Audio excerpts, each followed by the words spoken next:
Hi, I'm Allison, the President of Sodha Travel, and today I'm going to be answering your 20 questions. 20 questions? 20 questions.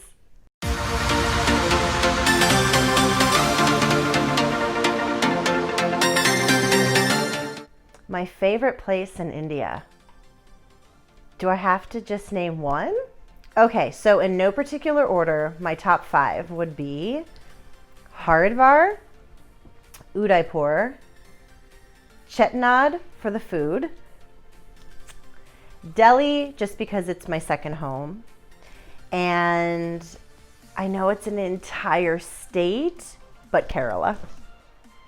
My favorite economy product would likely be either ANA or Delta. My father was a pilot for Delta Airlines, so I do have a little bit of a soft spot for Delta, but they truly have a phenomenal economy product, as does ANA. I highly recommend them. Business class, I'm gonna head on back to ANA on this one. Also Emirates, but the A380, not the 777, simply because of the seat configuration. I also really love Singapore Airlines and Cathay Pacific. Delta is on there as well for their Delta One suites, technically a business class product, but really feels like first. For ultimate luxury in first class, I'm gonna go with Swiss, the Residence on Etihad, which is, can't really beat that, and also Singapore Airlines. So I have pretty much traversed India by every mode of transportation, ranging from camel to tuk-tuk to train, bus, private vehicle, metro. I would probably say my favorite though has to be the tuk-tuk. Why India? Oh my gosh. I could sit here and talk about India all day. How long do we have to talk about India? Okay, so I have always had an affinity for India from I was young, and I was introduced to many elements of the culture from home because my mother was involved with the Chopra Center, and so we were exposed to elements of Ayurveda and Indian religion and spirituality when I was growing up. So I always found that to be very interesting and decided to make that my focus in college, and I received my degree in religious studies with a focus in religions of India, and my emphasis of research was on Hinduism. And then I also received my minor in history with a focus on Indian history post-independence. So I've always found it to be an incredibly warm, vibrant country with no real words to explain what makes it so special. It's a feeling, it's an energy, it's an experience. And India just captured my heart. I just want to soak it all in. I'll probably first order a big bowl of palak paneer because paneer is my favorite. And I just want to walk around. I want to be outside with the people, now all wearing masks likely, but I want to connect and just feel the vibrant energy that is India.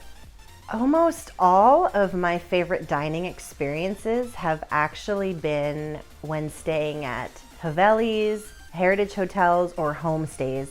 There's something about the locals cooking for you and having a history and a narrative to the food that to me makes it more special. My next travel goal is actually to become fluent in Hindi.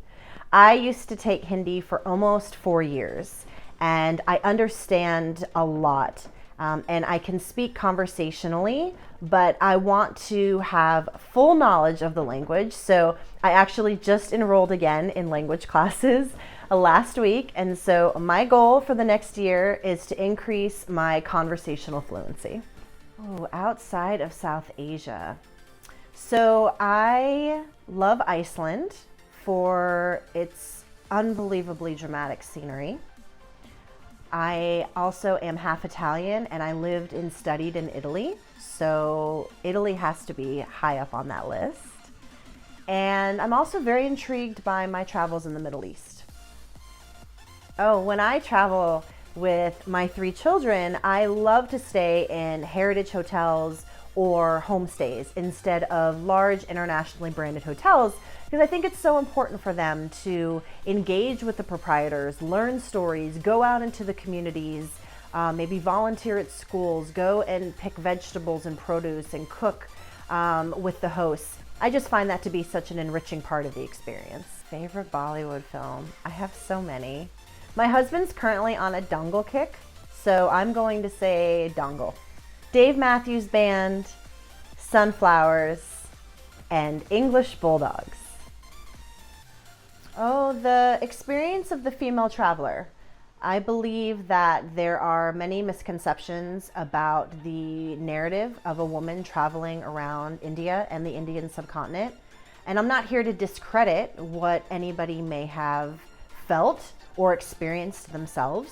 But as a woman who has explored the country and the region 30 plus times in various personal and professional capacities, as a woman who has led woman-only tours around the region, I believe it can absolutely be achieved safely and comfortably if you have the right advocates and the right support system.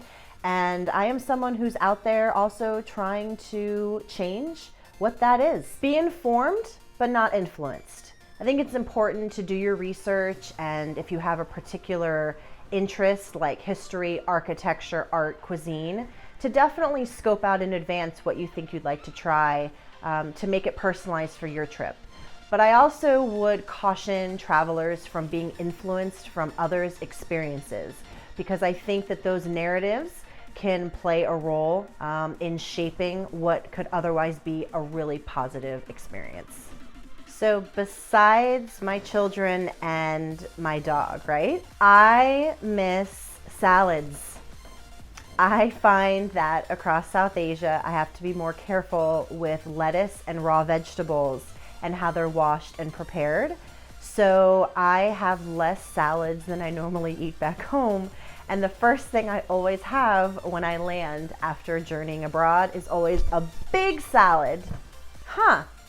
I don't believe I have met anyone famous during my travels. I did have a little girl once convinced that I was Drew Barrymore, and so she kept asking me for my autograph, and it broke my heart to tell her that I wasn't Drew. I love you, Drew. I hope to meet you one day.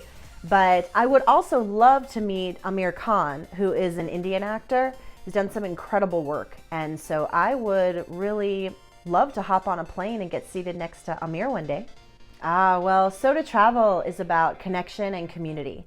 And in my postgraduate days, when I was researching and writing for various publications, I found myself away from many of the major tourist destinations.